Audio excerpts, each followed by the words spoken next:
What's going on, everybody? It's your homeboy E Short once again in my man room, hanging out with the fellas. Here's my homeboy Les Miller. Yes, sir. What's going on, baby? All right, well, I'm doing well, brother. And we got a special guest today again. That's usually like the case all the time. A brother from Brooklyn who played, through restoration and throughout Brooklyn, his whole, career. And I just want to let him explain who he is. But this is my brother, Willie Davis. How you doing, Willie? I'm all right, E. I'm all right, Eric. Yeah, Yes. tell the viewing audience, man, a little bit about yourself, my brother. Well, I'm from Brooklyn, um, oldest of 12. Five of my brothers played for Eastern District High School, and just two, myself and my brother Kevin, who played with Albert King, played with Gil Reynolds and with George Merton, Marcy Projects, uh, Oscar Robinson basketball camp, all of that, all of that. And Mhm. moved uptown in 79 and played basketball with some of the greats uptown and stuff. So Okay. I've And been where'd you very play at fortunate. school at? Wagner College, Staten Island. Um, One of the coaches asked me, why did you go to Staten Island? At Wagner, he said there wasn't that many blacks that went there. I said, that's one of the reasons why I attended it. Plus, I went to a game in 1969 in Madison Square Garden where Fordham University played Notre Dame, and they beat Notre Dame with five guys from New York. And I said, Mhm. why can't we do the same thing at Wagner College? Right, right. So we already had um, Tom Timmons, Earl Rose, JoJo Jones, and Blue. Henry Dillard came in. And Yeah. because Blue. we opened up the doors for Henry, now Henry is in the Hall of Fame at Wagner College and at Wow. Bishop Loughlin. So Mhm. I know that we do what we're supposed to do to make it better for the up and coming players like Blue Right, Henry. right. And And one of the up and coming players is Les's homeboy, Bones Thompson, right? Because Bones came after you, right? yes, yes, Bones, yeah, yeah. Well, I want to welcome you. Yeah, you know. And it's like the way that I know Les known him for a while. What were you saying, no Les? I was saying we just want to welcome Willie to the show, man. He's our big brother, man. You know, Yeah. he showed us the way. He showed us the way how to play tough, how to be a big man. You know, I appreciate you, brother. Appreciate you. Listen, you guys make me feel so appreciative to having the life that I had and to be able to pass it on to you guys because where I came from, Coney Island, and to me it was the biggest plantation in the state of New York at the Mm. time in the 60s, and we moved to Bed-Stuy, and then we moved to Williamsburg, and I was very I was very happy to do the things that I did because I never believed I would be where I'm at today through all of the things that happened to me and Mm. all of the things being the oldest of 12 and trying to set goals for like my brothers and having Russell do the things that he did, Right. and that was My all because LIU of teammate. you That's guys. right. Russell Yeah, because Davis. of you guys. Yeah. Yeah, yeah. But So, but we it's we big always impact. say though, Willie, is that everybody always stands on people's shoulders, man, and like seeing like Les said, seeing you guys playing for George and as the older crew and setting standards that we had to make sure that we followed in those footsteps properly to have the same success. And Yeah. and it was just we were just real appreciative of what you guys have done, paving that way to giving us that toughness and that sense of camaraderie amongst our not only our peers but our teammates, within the organization. And I'm grateful for that too, man, because we have like long lasting relationships, and you never know how it's gonna come back. Because I end up playing with your brother, at LIU, Yeah, man. yeah, Um, yeah. so yeah, Les is right, man, when he says that, there was like you were like a big brother to us all, you know, in that sense, man. And it's not just what, you know, skill wise, because, you know, we probably give you a hard time too, but it was like how you carried yourself. That was what it Absolutely. was, man. And, Absolutely. you know, and just a constant toughness, man. It's like no, you know, it's no ratcheted up or turned down. It just stays constant. You give the effort required, man. And it's been great, you know. You know, I met George Merton in '69, and I had came out of Oscar Robinson basketball camp. And this guy came up to me and he says, yo, what's your name? So I told him. I said, what's your name? He said, don't worry about it, just call me Baldy. So I was like, Baldy? What are you talking about, Baldy? So he says, you're not playing with that team no more. You're playing with me. When I came and I was at Oscar Robinson basketball camp, I was doing everything Tim Duncan was doing. So back then, I was playing with the Marcy, and we was playing at St. John's, and we was playing this guy who was, everybody thought he was a Gil Reynolds clone. So I was like, who is this guy? They were like, oh, that's George Merton. Like, George Merton? He's like, who's George Merton? We beat them by 30. Then after the game, George came up to me, hey, Willie, good game. Who are you, man? I was like, that was like amazing that he knew me. And then after that, it was so ironic where you learn from all of the things and you got to give back. I was doing, after I retired from corrections, I was doing security in this private school. And this black kid was doing construction. He came up to me and he says, oh, what size shoe you wear? I said, I wear 14. He said, where you from? I said, I'm from Brooklyn. He said, you play ball? I said, yeah, I played basketball. He said, well, my father, he was a coach when my father died. I said, well, yeah, what was your father's name? Oh, my father's name was George Murray. I said, what? I said, what's your name? I said, do you know me? He said, no, I don't know you. I said, well, you should know me. Because when we was at the games, I was one of the guys who was holding you on the bench at the games when George was coaching. He started crying and hugged me, man. I couldn't believe that. Yusef, you're talking about Yusef, right? Yeah, I couldn't believe that. Yeah. He was crying, man. He was like, wow. Now that was joy. That was joy and stuff, man. Yeah. Well, You know, I've learned from Gil and George so much. I remember taking my daughter to North Carolina, Kenny Smith basketball camp in 2005 when Chelsea was in the 8th grade. Chelsea played point guard, and she played on the senior team, and they won it.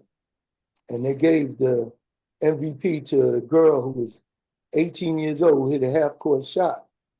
And so Kenny Smith was talking to me, and then Kenny Smith's brother started talking. The Kenny Smith brother said, who did you play with? I said, I played with Gil Reynolds. He said, Gil Reynolds? He said, wait a minute. He said, what's your name? And we talked, and then Kenny Smith went on a podium. He had just got off of, after the coach at North Carolina, what was his name? The coach when Kenny was there? Roy Williams? No, the coach before him. Dean Smith. Yeah. Dean Smith. Dean Smith got off the podium. Kenny got up there and he said, we got this guy here, and he's from Brooklyn, and he played with one of the greatest coaches ever. And I'm sorry to let you know, but he was better than the coach here, Gene Smith at North Carolina. He said he was the best coach ever, and his name is Coach Gil Reynolds. Wow. I couldn't believe that, man. Yeah, Wow. I can believe that, man, that. because you want to know why I believe it though, Willie, is because everybody, you know, we do these podcasts and everybody says it. Everybody that knows, the people like I live not far from Lawrenceburg. And some people down here, they know of him, and it's like, and it's legendary. Like that's how they hear about him. But it's weird because you have him, you have Lester Roberts, who is stretched out to Louisiana and Kansas coaching. Their influence has stretched out of the immediate area of Brooklyn into other areas, helping other people. And you don't see a guy from California helping somebody in Texas. You know what I'm saying? In True, that true, manner. You know what I'm saying? So true, true. they stay under their roots, man. But the guys that have coached, and even the younger guys or guys our age that have gone on and coached, they're not just staying home. They're going all over the place and spreading the things Yeah, that we all learn. And everything's common, yeah, because I yeah. know Les, you Right. can I mean, speak to this, you know. but you're right though. I mean, you, even Craig Booth. I mean, you guys did the same thing. Y'all left Brooklyn, and you spread the Brooklyn love everywhere. You Yeah. know, And you find out that if people are doing that, you look at where we got it from, you Yeah, know, yeah. and that had And to I'm have in been, Delaware. yeah, but it's had to have been like the spread love is coaches. the Brooklyn way. Yeah, Mm-hmm. yeah, people that coached us, and somebody was there for them, and the cycle continues in our own Mm-hmm. way. We find our ways, and even down to our own families. And I know for you, Willie, like you coach, well, I don't know if you coach your daughter, but you're a parent of a player, right? And it's a girl, it's a female player. So what was that experience like for you as a dad with a daughter that played basketball? Well, I was very fortunate. My son and my daughter both played for Bill Reynolds. And then my wife played center for Hunter College, and she was coached by Ray Haskins. So all of that, and then all five of my brothers playing for Eastern District after I did, that was like no other choice. So, but it was beautiful because, just teaching them things that the other coaches didn't teach, which we see today. Because back in the 70s, Gil used to say, Coach Gil Reynolds used to say that AAU is messing up basketball, and look at it Mm-hmm. today and stuff, man. So, but I was fortunate to have a daughter who, accomplished a lot, and she hit 4 jumpers on Brittany Griner. So I was like, very blessed. She got a free education. My son played for Mm-hmm. Virginia Union, and he played with Iverson, all of them. Well, Charles Barkley, all of them. Okay. So it was like just amazing seeing where I came from to be with them, and then to be with you guys. You guys really helped me become more focused. And then I always had my right hand with me, Jeff Jones. So he helped me through a lot of stuff because I didn't listen to a lot of people, but I listened to Jeff Jones, and he helped me get through a lot of things. And it was funny because Jeff asked me one time, he said, "Well, Willie, let me ask you this. Why you was the only player to talk to me?" I said, "Well, because I knew you was crazy and I was crazy. So we knew that we was gonna be friends." Because Jeff told me, he told everybody, "No, I want this guy to play with me because he ain't scared of nobody." And then I play with Mm-hmm. Les, who you know real well. And I think Eric y'all know him too. Fluff and George Thomas and them. And I was playing with them when I moved to Flatbush after I got out of Wagner. And every time I talk to Fluff, he's like, "Yo, man, you ain't let nobody touch us, man. You was out forcing. You beat everybody up, man. You wasn't no joke." So, I just did what I had to do, man. Yeah, you said George Thomas, jumping George George Thomas. Thomas, yeah, skyscraper, yeah. Yo, he lives Yeah. down here, man. He lives here. Yeah. Well, I used to play ball with them. Yeah, I used I to play talk to ball George with him like and every other Fluff. week, man. Huh? I talk to George every other week.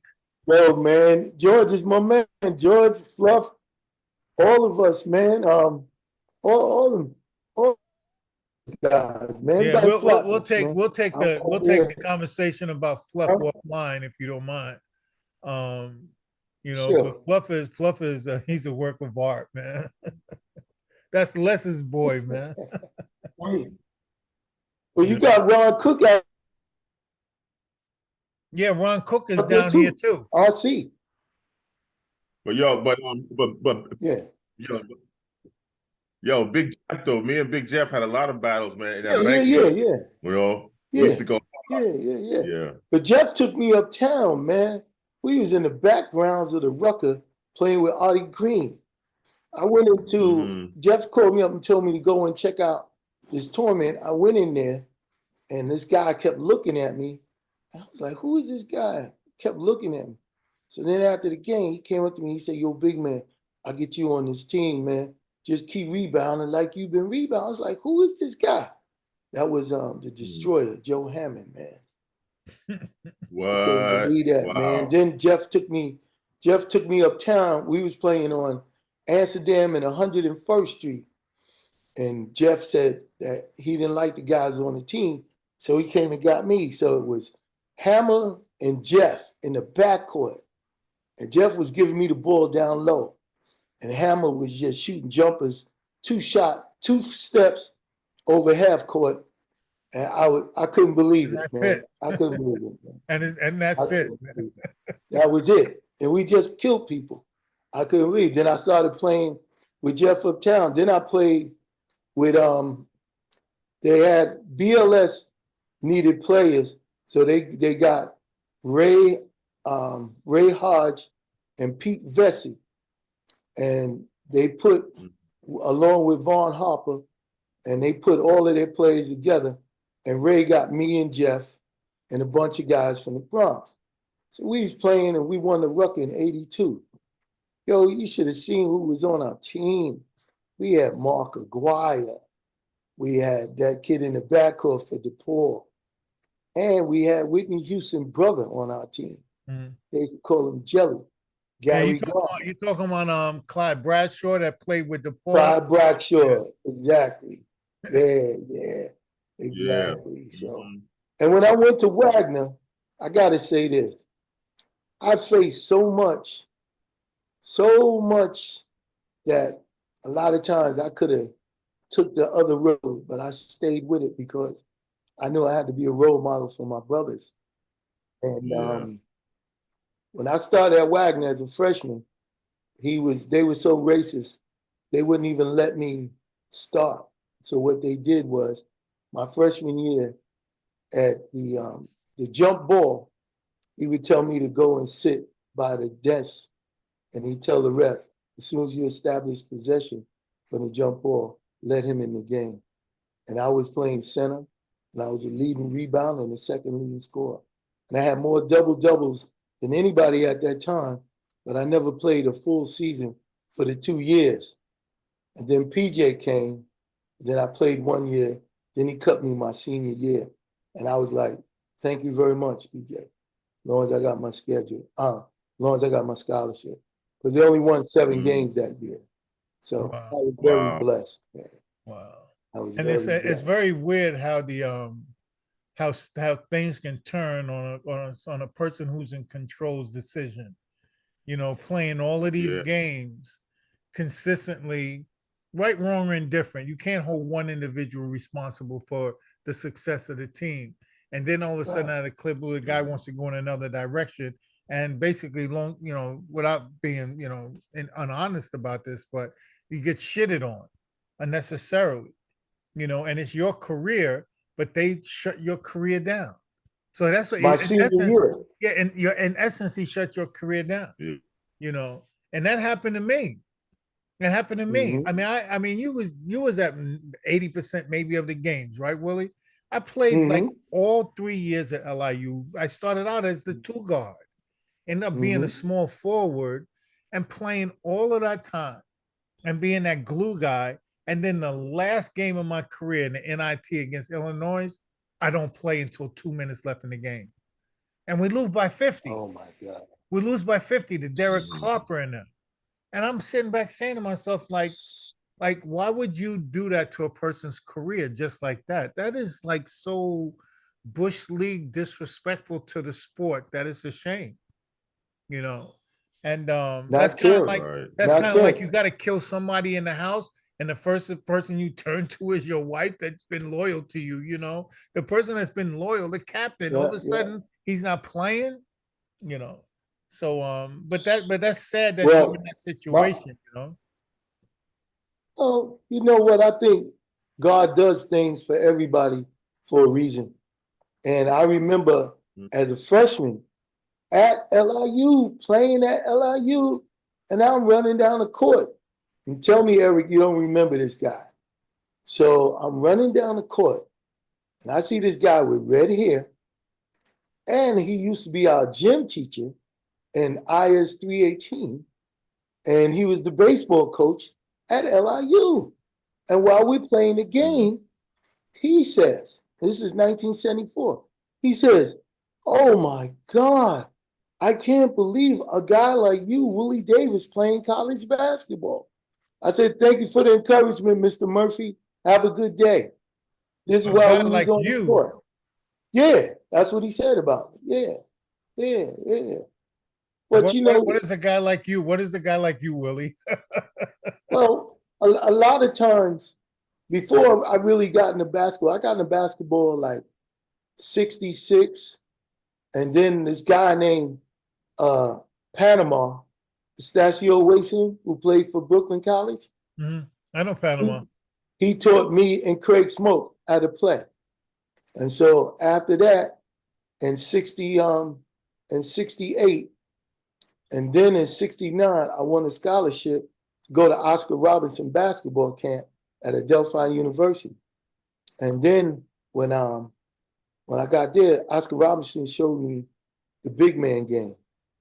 So then after that, I went to play with the Marcy. And then after that, I went to go in 1970 course. Guess who was our JV coach from 1970 at Eastern District High School? Guess who our JV coach was? Who was it? Gilbert Reynolds. Well, is that how he started out? No, he met somebody who told him about it, and the coach hired him. So our first game we played was, Gil, first game we played was at Clinton. And at halftime, we was up by 20. And I had 20 points.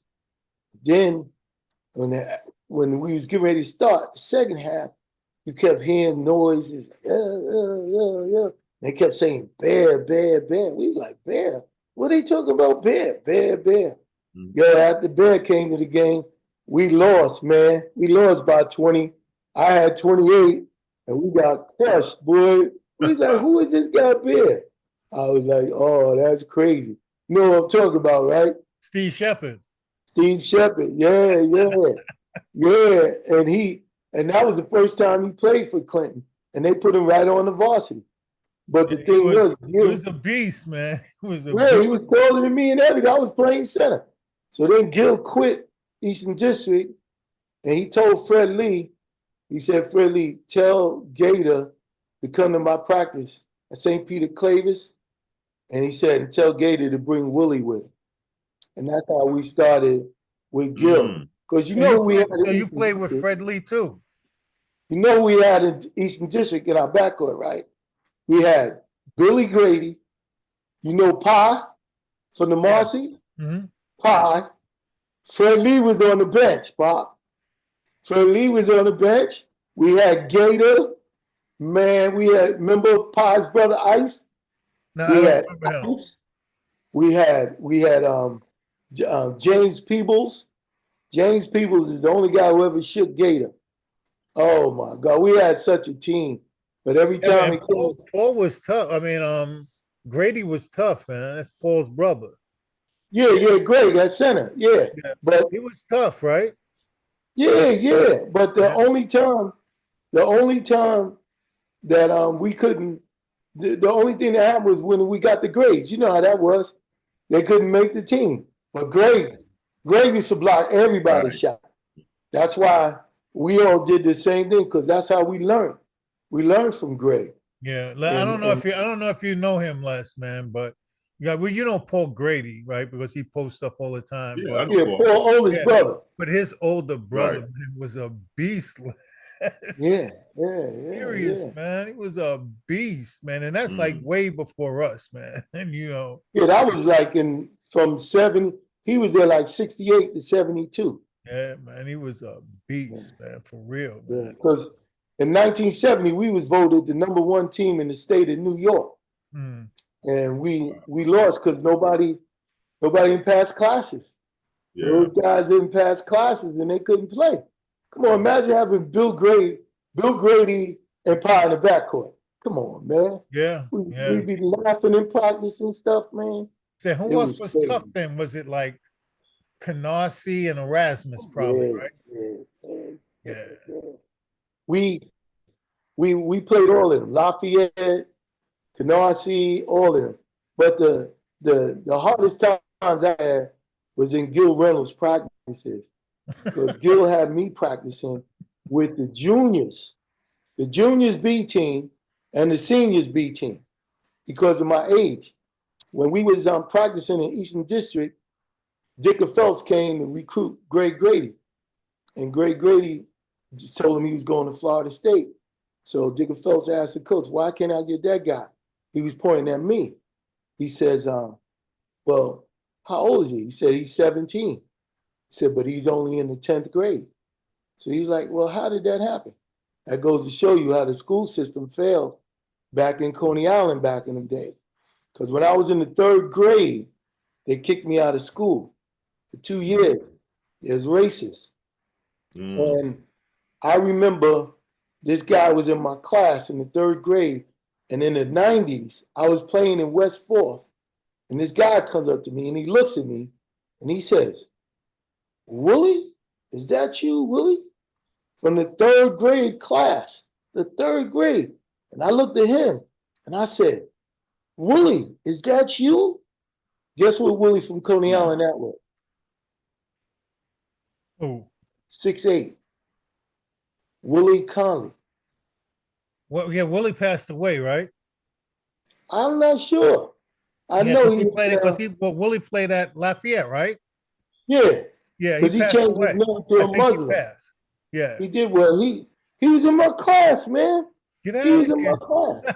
He was in my class in the 3rd grade. And I Yeah. got kicked out of school in the 3rd grade. Wow. But I've And, been and lucky with everything. but you I know did. how that is, man. When you get into, something like that happens to you educationally back then, it's like a slide, man. It's like all downhill, man. They will make you a truant by kicking you out of the school. That's kind of crazy, man. And it's weird because lesson I was So what? Oh, say again, Les. mhm. What'd you say, Les? Yeah, he He's froze frozen. up. Yeah, but that's what I was saying. Though, it's just me and Les. We were in No, the I first was grade going to ask together. Willie. So Go ahead, Les.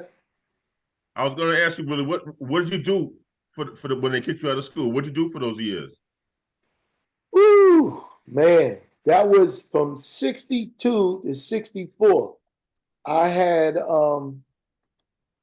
a substitute teacher come to my house for 2 years. But the substitute came at 9 a.m. and my cousin came over at 8 a.m. And he came over for 2 years at 8 a.m. with a bottle of Thunderbird. So every time the tutor came, I was drunk. And so my moms and pops, they never checked on me because they had all them kids. So they didn't know. So when I went to school, when we moved, and I went to PS 54 right there on Nostrand and was that Hart and Pulaski. And the first year they left me back there. And then when I went to 318, I was in 2 6th grade classes. So one of the assistant principal, Miss Newman, I never forget, she came to my class with my folder. And the thing that got me pissed off was that she never even looked at my folder. And she says, oh, William Davis, come with me. So I go in there and we go in the hallway. I said, Miss Newman, where you taking me? She says, oh, I'm taking you to the grade you belong in. I said, well, what grade is that? She said the 7th. But I knew that I belonged in the 8th grade. So I told her what my grandmother said. And I cursed her out. And she said, now you're going back to the 6th grade. I said, well, I was just out of 6th grade for a couple of minutes, so it don't mean nothing to me. So that's why I feel Said you were out that of the everything 6th that grade happened for a to me- couple of minutes, huh? Yeah. I said, everything that happened to me happened for a reason. And I think it's all because I'm the oldest of, 10 boys and stuff. Wow. Hey, you had to take the blunt of all the of everything for them to be successful as well. Yeah, because we used to beat Russell up, man. Russell was the youngest. Russell is the 6th out of the 10 boys. Russell is the 6th. And we used to beat Russell up. And that's how Russell got so much better, because we used to beat him up. And he was small. Matter of fact, Russell and my daughter is the same. They had the same life. They all played high school ball. On offense, they brought the ball down, and on defense, they played center. So that's what Russell did, and that's what my daughter did. And I got to tell you this before I forget.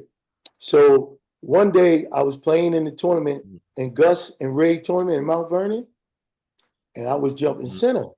So Eric, you're gonna laugh on this one.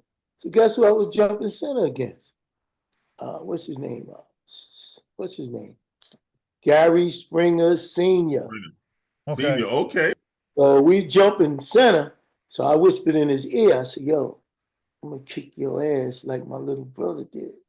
So the whole game, Eric, the whole game, I must have been about 10, 15 times we went to the foul line. He's like, yo, what's your brother's name? What's your brother's name, man? So I wouldn't tell him nothing. I wouldn't tell him nothing less. So after the game, I told him who my brother was. He said, yo, your brother nice as Morgan, man. Yo, your brother nice, man. Your brother nice. Hey, Willie, if he doesn't believe that, man, I'll show him the picture. Hey, listen. And then I was playing in LaGuardia, 115 and 3rd.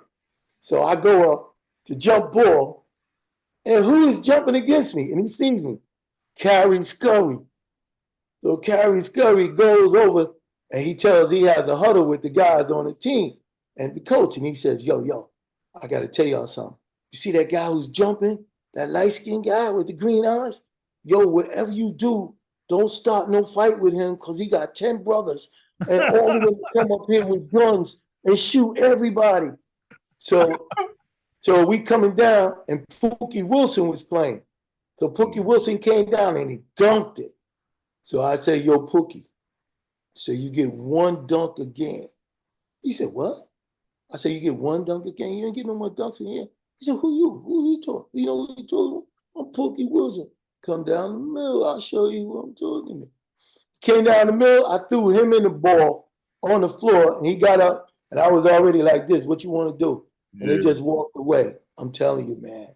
I'm telling you. And one more, before I forget, we was playing in Mount Vernon with Gary Springer Sr., and I set a pick on Fat Boy. And Fat Boy fell on the floor, and he's like, yo, nice pick, big man. Nice pick, big man. Fat Boy, Billy Sadler. Yeah, Big Daddy, Fat Daddy. Daddy. Yo, Les, he was like, yo, help me up. I put my hand down like this, then I push you out. I said, get up yourself, you big fat motherfucker. But that level of toughness, that is just that's Brooklyn. That's Brooklyn. You know it. Yeah. All day. Yeah, and it's funny that picture that I have of Russ blocking Gary Springer's shot, man, in the conference championship. I'm just a classic picture, man. It's classic. And guess what? He lives here. Gary Springer lives here. Oh yeah, out there. Yo, we had this guy who played with us, with Gil Reynolds. He used to average like 30 a game. And he went to Wagner. And the coach would not like him. He would not let him play. But he was better than any guard that they had up there scoring-wise. His name was Alex Cornelius. And he played with us with Gil, and he went to Wagner. And I tell everybody, because we had Arnold Obie, who was the #1 alumni, and Ray Hart. And one day I came to a basketball game right before the pandemic hit. And I was at the Roadhouse. And Arnold Obie came in, and he walked by me, and I said, hey, Arnold, how you doing? I said, I don't know if you remember me. He looked at me and laughed and said, Willie Davis, everybody know who you are. I felt I made it. I made it.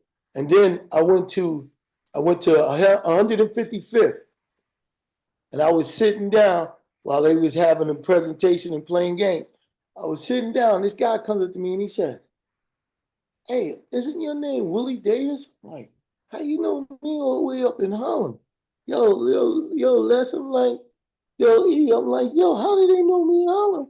We won the ruck and everything, but I'm from Brooklyn. So he said, "Yeah, I remember you, man." His name was Bill Chamberlain. He played for North Carolina. Yeah, Bill, And Angry Bill. That's what I yeah, call him. yeah, yeah. Yo, And then Les, I was Les, playing. Les, this is an angry black man. I'm telling you. Yeah, Yeah. yeah. And I was playing in the summer pro tournament, and two guys came up to me. And one guy, he came up to me, he was laughing. He's like, "Yo, Will, I love your game. I love your game. I love how you play." Guess who that was? I couldn't believe it. That was Super John Williamson Big John. Yeah. from the Nets. Super I tell you, John Williamson. and you'd be surprised at who was playing and around and watching, and players. What it's a game knows and game respects game, right? So if you got a Yeah. good game, people will That's know why I who went to you are. Wagner. Yeah, people will know who you are. Yeah, that's why I went to Wagner. Yeah, Yeah, and that yeah. effort that we all put in, it's a cycle of just success, doing the right things, making a name for yourself, and people, like I said, people that know the game, that watch the game, they respect that, and if you put in the work, Right. then you're definitely not going to have any problem. So I mean, and I see It's a that, blessing. It's a yeah, blessing. yeah, and that work that we all put It's a in, blessing. you pass it on to other people as well. Because like, look at, the mere fact of how we turned out, and then the cycle of the next group and the next group. You guys make me proud every time I see Ballside Middle and see you guys when Let's Join. I was like, wow, yo, this is really when you started E, I was like, wow, Craig, because I went up to Craig in St. John's. I was like, yo, Craig, man, you don't remember me? Kept looking at me, he kept staring at me. In about 10 minutes, he said, "Oh shit, you Willie Davis like that." I said, "Yeah, man," because I remember when South Shore first opened up, they had those brand new backboard fiberglass backboards. Nobody had no fiberglass backboards Because that back was then. like a brand new school. Yeah, yeah. Besides on Springfield. Springfield was the only one. Yeah, Yeah. yeah. Because I know Crazy, crazy. my career at Midwood High School, we played on wood backboards my whole career. But if you go to Canarsie, Lafayette, and South Shore, you playing on glass, fiberglass. That was a treat. Well, check this out. Boys High and Eastern District had the same identical basketball court, but you couldn't play on Eastern Districts, but you could play on Boys High. Because they Why is had a that? pole on the court, right? Huh? Didn't we talk about the old Boys High? The old Boys High. Yeah, didn't the old Boys High have a pole on the sideline? Somebody told me Yeah, that. so the ED, there was four of them. There was four of them. Oh, but they wouldn't Two let y'all on each play. side. But they wouldn't let y'all play. But Boys High, they played their games there. Yeah, because we had the track running around on top. So it was where'd the you play your same home thing. games Like at? if you at Educational Alliance in Manhattan. What? Wow. Yeah, Manhattan. Right over the Williamsburg. Yeah. Wow. Yeah. Because I know, Yeah. but but years later, when I was a senior, we played Eastern District. Leslie, did y'all play ED? Because they had Paul Grady and they had Joe Forster, and we Yes, we never played them. Yeah, Forster. yeah, but we only played one game, and that was like at Midwood. We never played at their spot. That would seem kind of odd to me because We it played wasn't. them at Tech. We played them at Tech. We didn't play them at Eastern District. Yeah. Yeah, that's what I'm saying. It's kind of weird, man, because we never played an away game with them. Sorry, Willie, we beat that ass, man. Well, listen. We had We had Greg Grady, 6'8". We had Greg Vaughn, Boo Boo, 6'7". We had Warren, 6'5". And Warren was a better rebounder than me. And we used to call him Mad Dog. And he used to do whatever he had to do. And then we had Gator in the backcourt. We had a nice crew. Matter of fact, Gator was a freshman and he made honorable mention as a freshman. Wow. Yeah. So we had the team, but it was a matter of people failing and not going to classes and stuff. But you know, everything to me happens for a reason and stuff. Man. Oh yeah, definitely. You know, and you know, I mean, so Willie, I want to change the subject a little bit though, right? Yeah. So, tell us about your professional career. Because I know you're retired now. Oh yeah, I've been retired since 2004. But when I got out of college, my first job was down there with you, Wall Street. I was a messenger on my bike. Okay. And then after that, then I did a couple of odd jobs and I became the first urban park ranger. And I was the one who called for an ambulance and NYPD, the first officer when John Lennon got shot. Get out. Wow. Yeah, I was then. Then I worked in, Jeff Jones made me take the test in 1980. I got 100 on the test and I got married in 1980. And I've been with my wife since 74. We got married in 80. And then she told me I couldn't join until later. We had my son in 83. So we needed more health coverage. So I joined corrections in 86. And through all of that stuff I learned from Gil and George and with you guys, I remember one day they had caught 10 officers and they put the riot gear on with the baton and the helmets and the bulletproof vest. And they get online and they go and beat up whoever the captain tell them to beat up. So I remember Gil used to tell us, guys, today is your teammates, tomorrow they're your brothers. So I see this guy in the pen and I see who it was. He was one of my teammates from Gil Reynolds. His name was Kipio. So I went and got in front of them and I went and I closed the gate and I got in front of Kipio and I told the captain, I said, if you're going to beat him up, you're going to have to beat me up first because that's my brother. So the captain, he was a black captain, and he told me, Davis, you're a good officer. You can lose your job. I said, well, I guess I wasn't meant to have this job because my coach said, our teammates today is our brothers tomorrow. So they didn't do nothing to him and they let me go and stuff. Wow. So I learned a lot through all that. Yo, man, Yams was on my butt, man. Wow, are you serious? I was crying, man. I couldn't believe it. I couldn't believe it. Wow. I couldn't believe it. You said Yams? I remember this one girl. Yams, yeah. I remember this one girl, CO. She was, oh my God, she was fine. Then I haven't seen her in a while. Then they told me she was a CMC special. And she get on the bus and she says, hi, boo. I said, miss, my name is Officer Davis. Don't call me boo. She says, oh, boo. And then she started, I looked at her name. She was cracked out. I said, oh my God. Oh. I couldn't believe this, Les. Wow. She was darker than Jeff Jones. Fine. Oh my God. I couldn't believe this, man. I couldn't believe. One guy came in, there was 50 people on the line. So I knew who he was. I said, yo, you get on the wall. And the rest of you guys go up to the receiving room. So he said, yo, see where you stuck me in. So I called him by his name on his accompanying card. So I said, yo, it's me, Willie, man. It's me, Willie, 3 times. Yeah, I don't know no Willie, I don't know. So I called him his ghetto name. I said, yo, Lucky, it's me. Yo, Willie, that's you.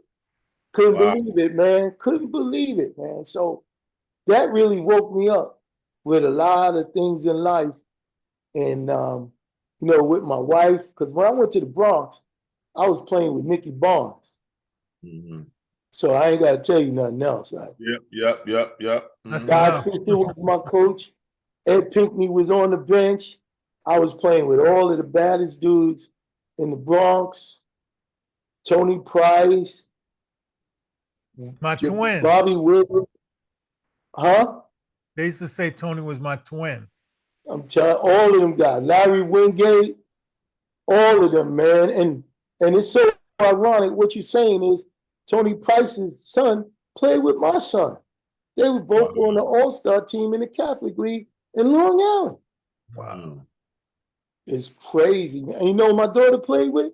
My daughter played with Danny Green and Tobias Harris in Long Island. I got a picture with Tobias Harris when he was a kid on the team, and my daughter was the man. Mm. Wow. Wow. It's so, Because it's they're so the same ironic. age. Because they're the same age. Yeah.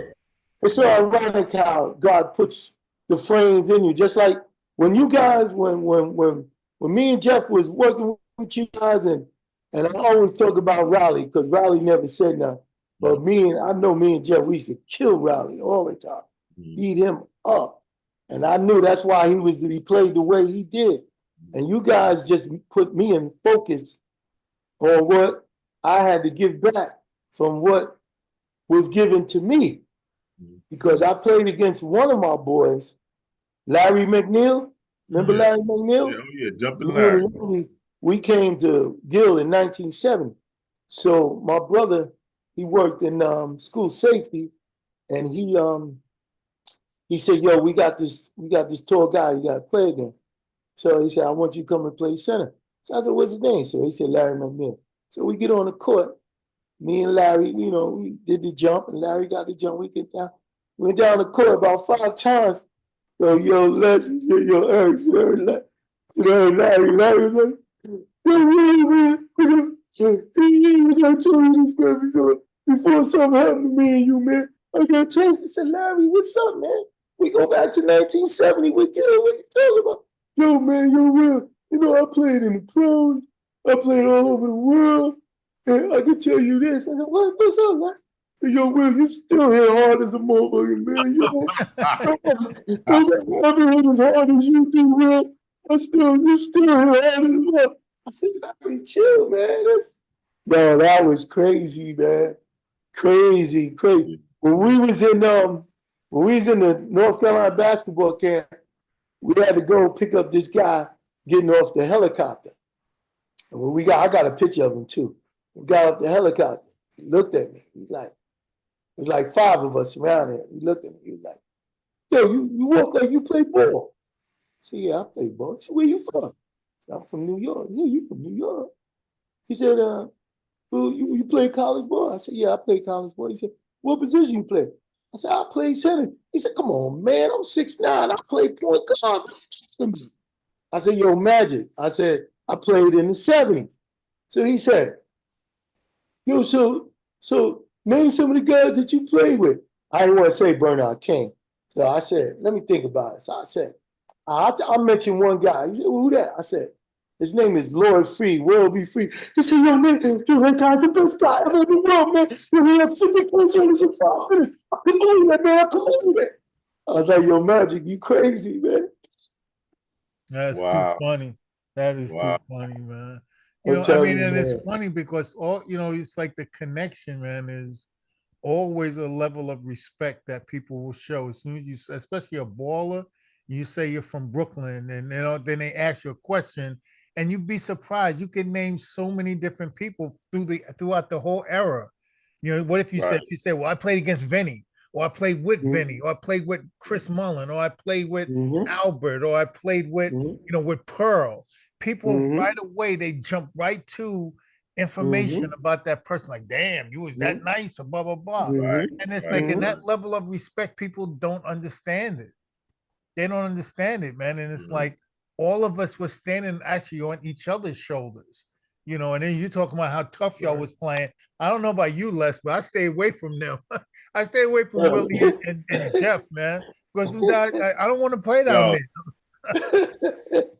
You know, Yo, that's how I earn my chops, man. that's it. That's it. I That's earn it. my chops. That's Yep. it. Yo, listen to this. I know this guy, boys and girls just opened up and he was playing and we was all, I think George had us down. I don't know if y'all was there. George had us all down there. So he was playing and he was missing layups and everything. We was laughing at him. I don't remember who was there with me. We was laughing at him and I was like, yo, man, you can't even make a laugh. He was like, yo, one day, my name, my uniform is gonna be in the Raptors. And one day y'all gonna remember that.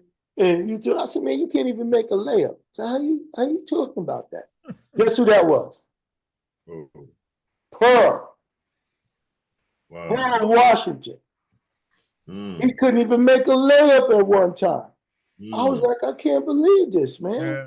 Well, I couldn't everybody believe- starts at something though, Willie. You know what I'm But saying? the faith and where you come from, that's all where you come from that makes you that person that you are on the court. Am I right? Yeah. Because less than we must have mentioned. I must have mentioned this maybe about 20 times, right? But my Yeah, first game ever. Yeah, go ahead. Go ahead, Eric. My first game ever, Willie. Me and him were playing. What was like in the third grade? Yeah. Mm-hmm. And St. Yeah. Francis Assisi, Les jumps ball. He's playing, center and guard, right? Mhm. Jumps The point ball, guard. taps the ball to me, right? I got my back to the basket, like on that part of the circle, right? Taps it to me. First game ever, Willie. I was like, I turn around and throw the basketball like a football at the backboard, crashes at the backboard like hard as hell. Boom! And then and they all laughing at me, man. you know. But believe me, I fixed that years later. But Absolutely. that But first look at what we, experience, man, it could have scared me away though. yeah, but that's because of where you came from. Yeah. That's all that is. That's all. My daughter, she saw the guy who played with me in college, and she said, Dad, he's 2 inches taller than you. He said, you told me you play center. I said, yeah. She said, well, why he didn't play center? I said, he had no heart. Yeah. That's what it is. He had no heart. It's the same thing in Rikers Island. This cop came up to me, excuse me, and the cop said, yo, CO, how you work around 100 inmates and you not scared? I said, yo, that's the difference between you growing up in Brooklyn and you growing up in Long Island. Plain and simple. That's all it is. Yeah. That's all it is. And everybody That's knows their all it is. role, and and you have an authority level, so you use those things at your disposal to be safe.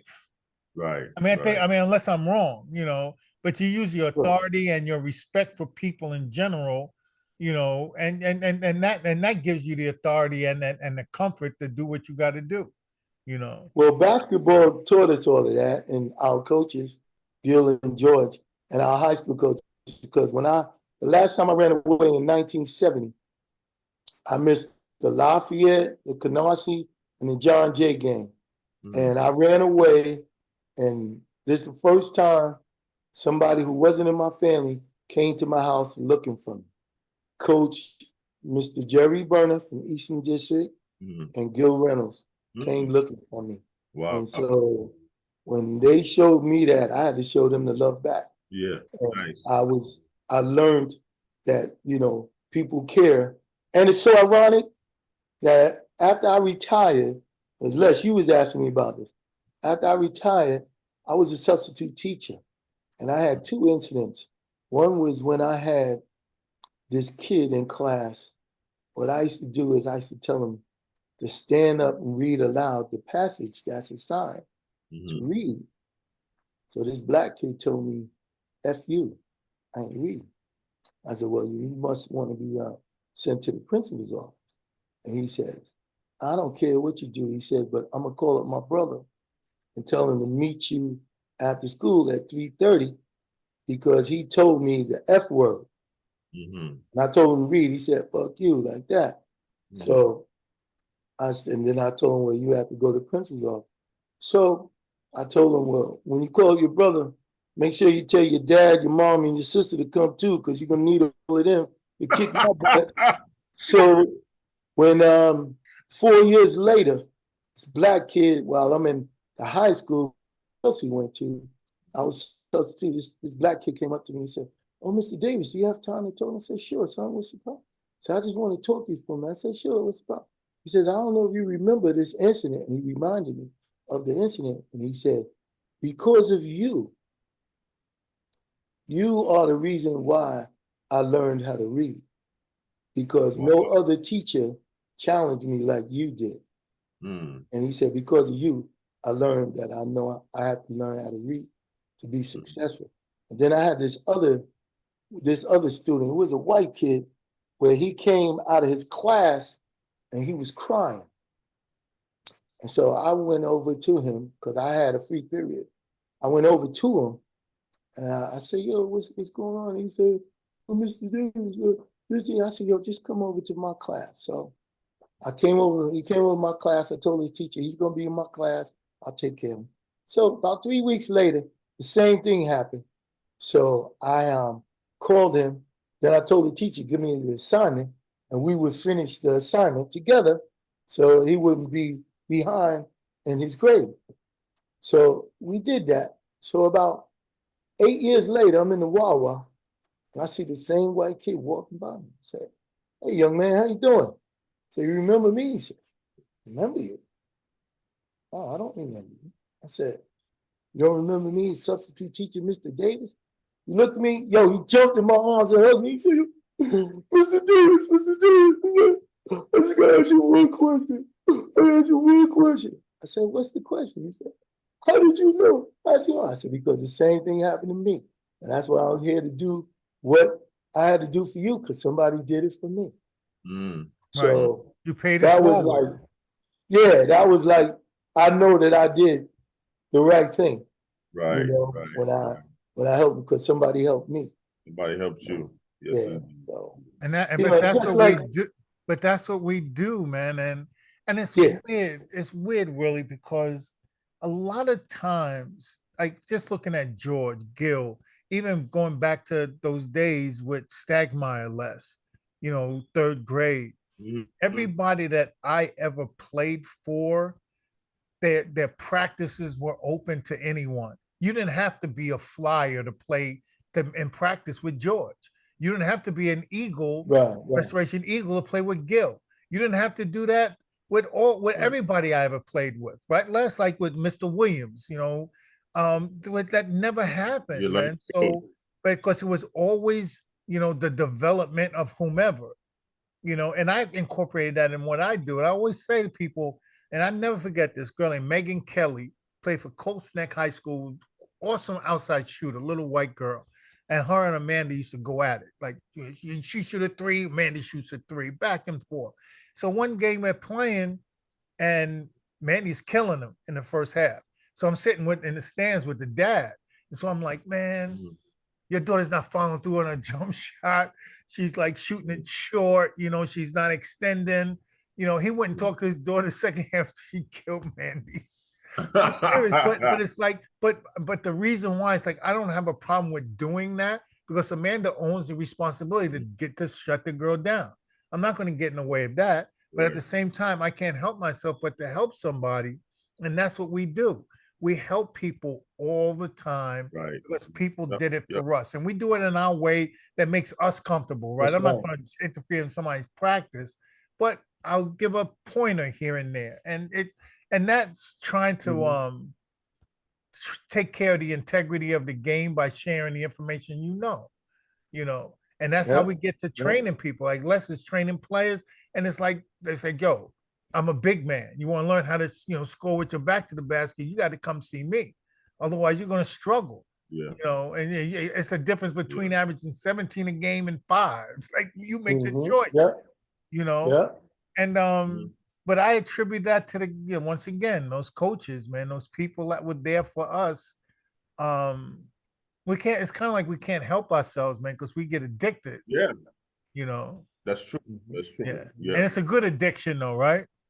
Yeah. No doubt. It helped us get to where we are today.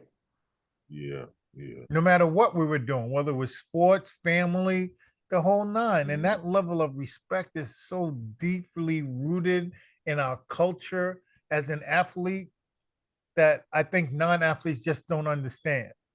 I'm pretty sure Yeah. people don't understand the relationship lesson I have from balling. And then just family and things like that. And the same with you, Willie, you and your family, like we're connected in so many ways, It was that 7 degrees of separation, right? Yeah, yeah. Yeah. Yeah. Yeah. Let me, From let me, Eric Short. 7 degrees of Eric Short. Yeah, yeah, right, right. let me say this. I forgot. Gil Reynolds told me that me and Fred Mobley was Right. was supposed to attend Clemson University.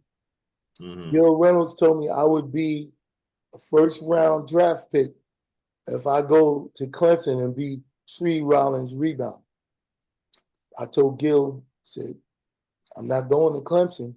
You know where Clemson is? Clemson is Greenville, South Carolina. Mhm. And where my family is from is Greenville, South Carolina. And it's so ironic. My cousin was an All-American in high school, and he was 6'8", and he was supposed to go to UCLA, and he was supposed to be this guy's rebounder called Lou Alcindor. But he never made it because he was in a car accident and he messed up his knees. So he never went to play.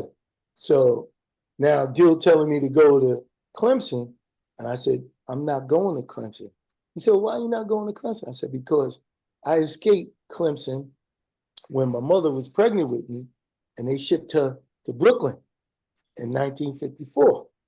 And I remember my mother telling us when we was kids that if you didn't listen and you wasn't good in school and you was a bad boy and you didn't listen to white people and you got arrested, he said they would take you away, and the next time they would see you, you would be hanging from the trees like the fruit.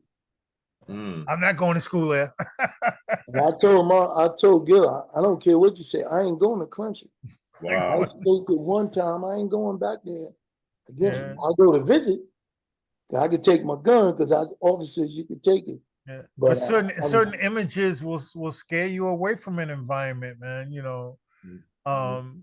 And a lot of people take that for granted. It's kind of like you get recruited by some big time school, but in your memory, it's like my memory serves me of understanding what it's like in Alabama. Why would I want to go to school there? I mean, and you might not be right in your assessment of it because you're just going on historical facts, but it's as a kid, I'm not taking that chance. True. Well, what school did you go to before you went to LIU, Eric? I went to junior college in Kentucky. Yeah, Kentucky. Then you tell me some crazy stuff that happened here. Yeah, man, the Ku Klux Klan was messing with us, man. So that was a bit much for me, man. But that's why I didn't go back. I'm telling you, man. Telling you. And then, and it's not so much that they were doing that because that was out in the community because we stayed off campus. But when I went to talk to the coach, and his response is what made me not want to go to school there. It wasn't an incident, but stuff happens, right? But I go and say, hey, like these guys burnt some squirrels and put on the door that Ku Klux Klan is watching you. And I go and tell him, and he's like, oh, they were just joshing you. And, oh, really? Yeah. Really? The finals, plane trip, see you later. I'm done, And I don't mean to be disrespectful. Where did you go, Les? I went to Hartwick up in Oneonta, New York, man. And it had its moments. I remember one day, me, Big Don, a couple other guys, we walking up Main Street after a night out, and these guys in a pickup truck with the guns in the back, they rolling by, and he's like, hey, you niggas? And we're like, your mother's a nigga, And then they said, oh, those are Nikki's boys. Yo, we'll see you at the game Saturday. You know what I mean? They're your fans, man. They're your fans. And do the right thing with my man's then in Sal's and he's got all these the basketball players and Spike Lee asked him about, all the guys. He says, but they're not niggas. You know, come on, man. So because Yeah, we play, they're wearing the red and white, so they're not niggas, you know. yo, And man. people think that you know that doesn't happen. People think that we're not smart enough to understand or interpret things that do happen to us. You know, by you saying, "Hey, boy," you know, and it's kind of like, you know, okay, one time as I you know, it's like, "Hey, boy, come here, boy." Yeah. No, Yeah, no, no, yeah, no, no. We're yeah, not doing yeah. that today. Sorry, you know. And so what can I help for you? What can I like even in the gas stations? What can I do for you, boy? Yeah. Oh, hold on, bro. I'm not your But bro. Oh, we know but who I'm we're gonna tell you dealing what, with, you know. right. But for the most part, man, I mean, I was ready to go and come back to LIU with Eric and them because they had the hook up for me because I was ready to run away from them, man. Because my freshman year, I'm starting at center. I wasn't playing that well, and then I was 18 credits behind my freshman year. So me and the coach was getting into it, and I had the chance to come back to LIU, Mike. And I told my father, and I said, Dad, I'm thinking about coming back home. And he said, okay, son, I'll back you, man. He said, but you know, if you run, you may always run. Ah. And that's the day I became a man. Yeah, yeah, yeah, You yeah. know, I stayed up there, man, and, you know, got my degree on time. I was the first brother to go to 4 years and out. You Look at know, that. I'm in the Hall of Fame up there. I mean, all the things. I've got lifelong brothers from there. So I wouldn't change that for the world, man. I wouldn't change it for the world. Yeah. In 77, they fired the coach and PJ was coming. So I had I was talking to Gil Reynolds. So he hooked me up with Coach Hendricks. So I went down to Lemoore and Owens in Memphis, Tennessee. Okay. We had what's his name? Yeah, Eric Joe Green, Gasson, Eric Joe Green, and Jackson, Rudy, Abadab, Yeah, Abby was there Big too. Abadab. All of us was there. They said Jesse McNeil just left. So the first practice, just like you said, Eric, the first practice, the coach is like, this is the first time we ever had players from New York City. So the last time we had players from New York City, he was selling drugs on campus. So if anybody want to go back home, just let me know. I'll give you a ticket. So he started changing everything up, and me and Joe was hanging out and all this stuff. So he started putting all of the country boys from Tennessee and putting us on the bench. So I told him, I said, you said that if we want to go back home, just let you know, and you'll give us a ticket. And the coach's response was, get home the best way you know how. I said, you Wow. just told us that you'll give us a ticket. Well, I'm telling you now, get home the best way you know Yeah, how. take it or leave it. Yeah, Yeah, take it or leave it. so what I did was, I said, okay, I thought about it. So I went to speak to the president of the college. So I told him what was going on, and he was like, well, Davis, it's against the NCAA rules to have practice now. I said, yeah, but they haven't practiced. And he says, well, I don't know who you are. I don't know how you got down here. I don't know how you're supposed to get home, but I can't help you unless I have proof. I said, okay, I'll bring back the proof in a couple of minutes. I went back, I got the plays with the figurehead, the head of the school on the paper with the coach's name, the name of the play, my name, what position I was playing, and the date. And I gave it to him. The next day, I heard a knock on my door and they slipped the ticket in the envelope. And I was going back to New York. I said, Wow. well, Wow. just like you did, Les, I went right back to Wagner. And the crazy thing about it was, as soon as I got back to New York, our mentor from Guild, Kenny Charles, comes up to me. He's like, yo, Willie, man, you ain't gonna like this news and stuff. I said, yo, you messed up now, man. They really gonna treat you bad now. So what are you talking about? Y'all just got a new coach. I said, oh yeah, what's his name? PJ Carlissimo. You really gonna hate him. And that's why I didn't go to Fordham, because he was there with his dad. Right. So I already knew what was gonna happen. Yeah. Once He's not it just seems to me that people that played for PJ didn't like him too much. So Across the board. people that play for PJ Carlesimo, they didn't like him too much. No, because he was a jerk, man. Yeah, He was a nobody like jerk. nobody. I hear that a lot from people, you know. And that's Blue crazy. wanted to quit. Blue wanted to quit the first game he was there. He was Wow. playing at St. John's. Blue was like, yo, I'm quitting, man. I just took a jump shot. This guy's crying. I was like, yo, we played Oral Roberts at Oral Roberts. Mm. They had Arnold Duggar. They had the two guys that went to the pros, and they had Lionel Salam. You remember Lionel Salam? Yeah, Lionel lives here Lionel now too. Salam. Lionel lives here, man. Yeah. And they had Branch, the one from Lafayette, the one they made the movie for. Mhm. They had him. They was all on the bench. Yeah, And I was Stretch. playing center. Yeah, I was playing center. And guess who was holding me? Chuck Nevitt. 74. I had Yeah. like 3 and 1s on him. They couldn't believe it. Wow. And PJ wasn't giving me the ball. I was going to get it myself. Yeah. I was like, yo, it's crazy, man. Yeah, he was not liked, man.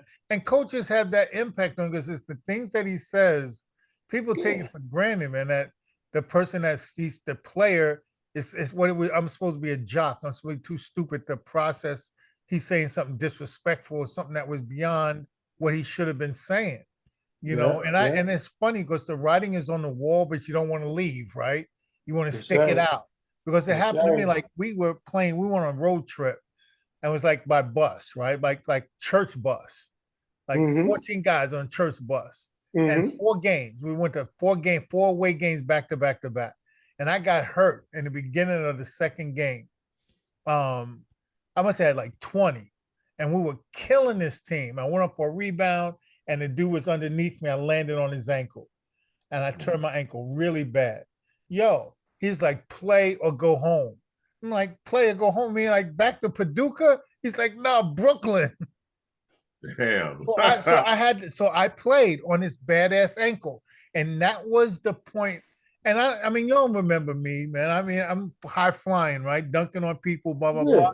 That changed my game because I damaged my ankle playing on it. Mm-hmm. You know, and it's like I was too stupid to stand up to him. You know, so it's like I don't want to be shameful and come home.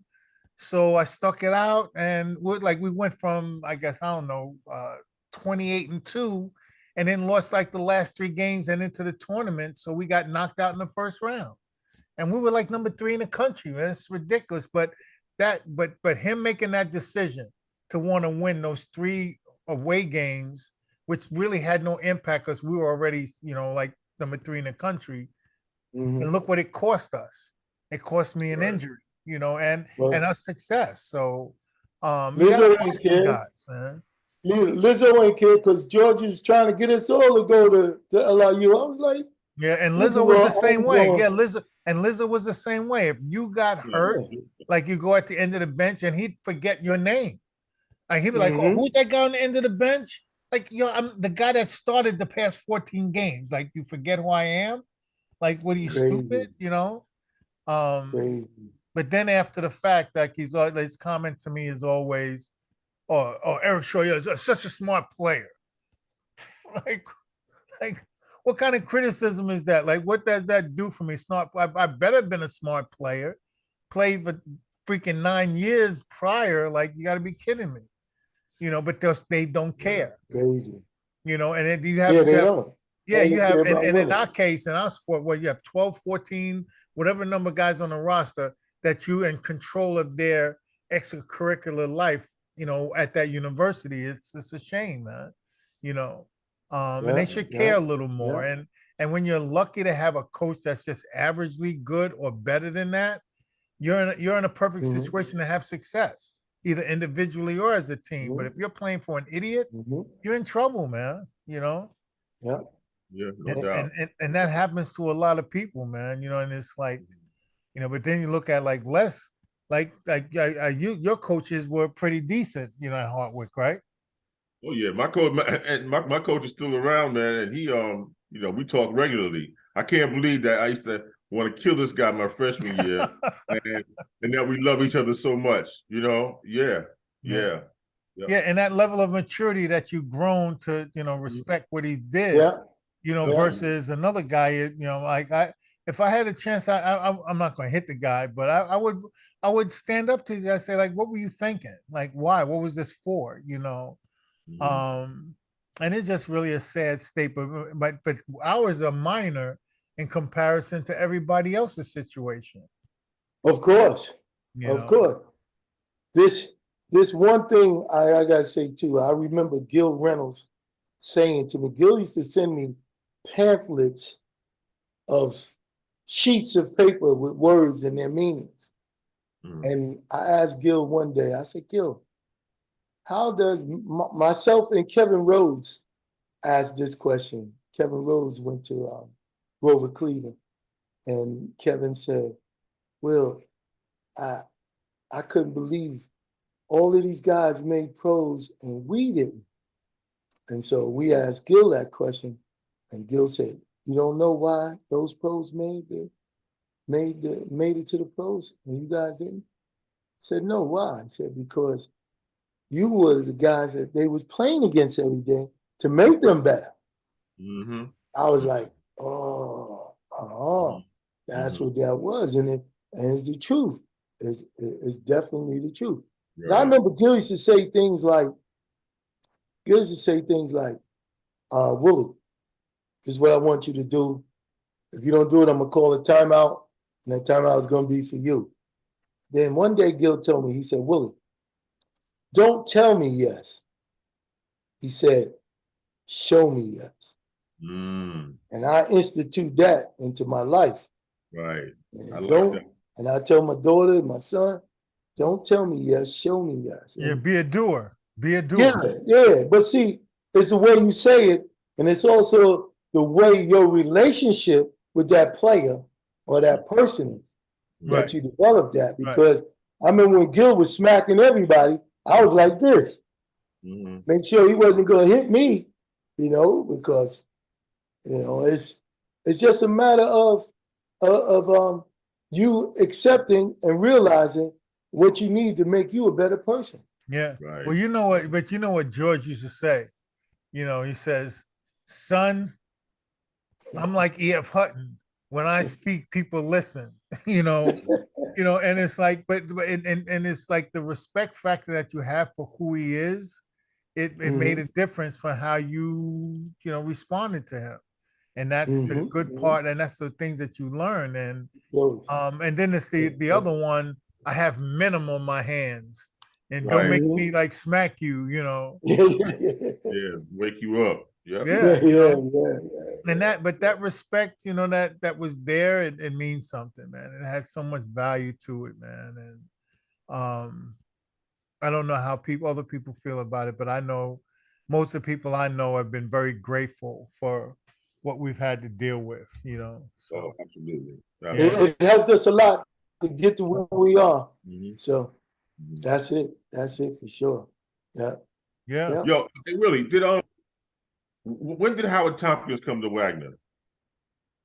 He was after you, right? It was after me. He came there, I think, the second year or the third year PJ was there. No, matter of fact, I think Tompkins came in 79 or something like that. I think Bones was 78, 79, and 79 to 80, and he was done. Or something like that. Yeah, something like that. Yeah. Because I didn't play my senior year. And Bones, I don't know if Bones played, but Damon played, and Damon got hurt, Yiza, and they only won 7 games. And I was laughing because that game that y'all played, remember y'all played at Wagner, Eric? Yeah. Russell jammed like 7 or 8 times. And I was like, yo, PJ, that's what you get for cutting me, you jerk. Remember? And this is but this is funny, Willie.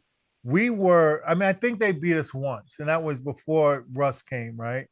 At their spot. But we played them twice, right? Every year. And so we were 3, if I remember correctly, we were 3-1 against him. All right. Mike Krzyzewski, we were 3-0 against Mike Krzyzewski because he's the coach at Army, and we just dusted that ass off constantly. And then Valvano at Iona. I think Iona. we were 1-1 against Iona though. You know, but then after he left Iona, we beat Iona like that game at the Coliseum. So so like coaches that are kind of like looked at as legendary coaches, we had success against them. You know, but that's before they went to their big, you know, big program, you know, became legends in their own right, you know. So, but they're out there, man. I tell you, man, you know. But listen, Willie, it's been a pleasure talking with you, man. I mean, it's been a ball, man, because we needed to do this a long time ago, but I'm glad we got this in today. Yeah, man. I've been looking forward to this one, man. Hey, I do have one question for you, man. How you keep that good fro, man? Come on, man. I need some of your hair, man. I don't know. I tell everybody that we are blessed in some ways, and other ways we not. So, you know, I'll be November. I'll be 69. So I'm just happy to be here. I'm proud of my kids, and you know, I got promoted. Now I'm a grandpa. So you know, congratulations. There you go. Congratulations. Thank you. So are you a club member, or are you a president, man, with Grecian formula, man? Because ain't no gray up there neither, man. I don't mess with none of that, man. It's all natural, man. Is that, I don't know what is in that. What is them jeans, man? No gray there, man. I don't understand that. I don't know, man, but all I know is that whenever I went somewhere, they always like, you know, they be speaking Spanish to me. They like, yo, you sure you ain't got the white in you and stuff? I remember my mother said when I was in the 3rd grade, I said I was gonna go play with my friend. She said, who? I said, you know, the guy, the same color as my shirt, and my shirt was white. So I was like, I don't know. I'm just happy and proud to be where I'm at, and all of the accomplishments, and like I said, with Gil and George and you guys, because you guys kept me level and made me aware of my importance to pass it on like Gil and George did, you know. So I was very blessed to be with you guys and stuff. Yeah, there you go. Yeah. Well, it's been a pleasure having you on the show today. And just want to like wish you, you know, continued success and health and everything you do, Willie, man. And we appreciate you being on the show. We love you, brother. We love you, man. And I'm proud of y'all daughters, man. Y'all got pretty daughters, man. Nice women, know what to do. And I had to tell them, you ain't got to worry about them, their significant others not knowing what daddy gonna say. So chainsaw. So that's about it, everybody. This is another episode of the E&L show. And just want to tell everybody we'll see you guys on the court next time. Be well. Right.